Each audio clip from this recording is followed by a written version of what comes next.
Charles, you talked in your presentation tonight about ideas of governance and righteousness, which is kind of a theological term, but you put a little different twist on it. Could you explain a bit more some of your basic thoughts around governance and the role of government and righteousness and what that means to you?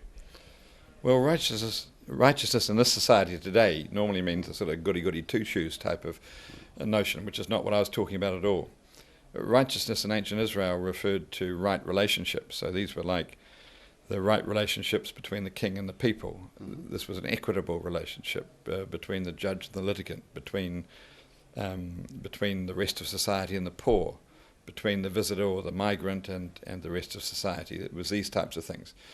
So what I've suggested is that from a theological perspective, this is quite an interesting way to look at governance. So in New Zealand, it would come out like, what's the relationship, what's the right relationship between the young and the old, given this huge demographic shift that's about to occur, whereby 12% of people currently are above 65 years and over, and it's going to move to 25 or 26%. Or the right relationship between Māori and Pākehā, how does that work in an equitable way? What's the relationship between New Zealand and Samoa and Tonga when there's been a terrible tragedy like we've just had? So it's that sort of notion of just another way of thinking about it. In your address, you addressed a couple of facets. One was concerns about people at what we might call the lower level of society around poverty and child poverty and so on. But then also some issues to do with we still need to maintain some sense of people need to work, they need to contribute to economy, and we need a growing economy.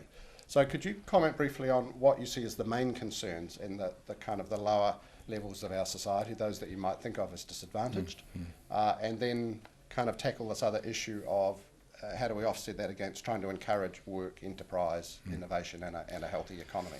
Well, we're currently going through an economic crisis, and the people at the bottom end, of course, are suffering much more. They're being laid off much more than other groups, although, of course, there's quite a few people in the middle part of society that are being laid off now too.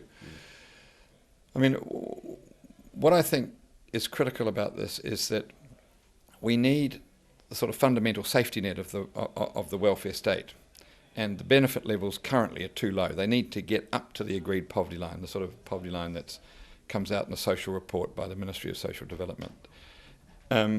However, I do think there's a place in the economy for work incentives, because work is the way in a capitalist society that you get independence and you get dignity and you can become self-determining. So I don't have a problem with the work incentive in the way that Child Poverty Action Group has.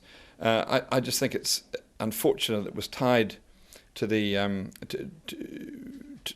to children, and it's not an incentive across the board. I mean, I would think a work incentive for single men, for example, that often are out of work would be helpful, and for other groups, so that you operate them separately. So you lift the benefit levels so that they're above the poverty line, so you've got a fundamental dignity operating, and then you have your incentives to get people into the economy, because there's only so much a democratic state will support. They will not support, if they feel there are too many people milking the system, they won't support it. And the other problem is that in the post-war welfare states, I mean, of course, New Zealand set ours up before the Second World War, but practically every other country set them up after the Second World War. In all these states, we have got problems of multi-generational unemployment, and we really have to deal with it. And it's, I mean, the left can pretend it doesn't exist, but it does exist, and it's a challenge to us.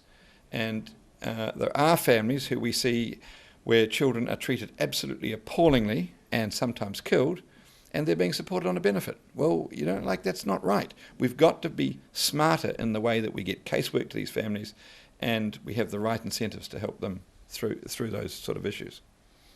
Great, thank you very much.